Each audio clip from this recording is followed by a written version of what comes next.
Anemiya kasalligi bu keng tarqalgan va tez uchraydigan kasallik hisoblanadi.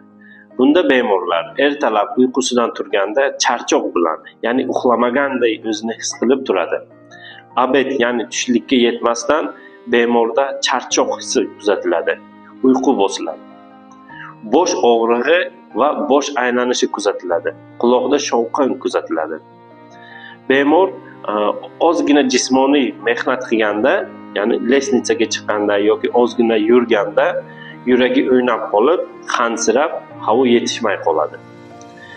Bemor uyqusi buzilib, asabiy bo'lib qoladi. Xotirasi pasayadi. Agar sizda yoki yaqinlaringizda shu muammolar kuzatilayotgan bo'lsa, pastda nomerlarimizni qoldiramiz, bizlar bilan bog'laning. Bundan da qiziqarli videolarni kuzatib borish uchun podpisatsiya tugmasini bosing va videoni yaqinlaringizga jo'natib qo'ying.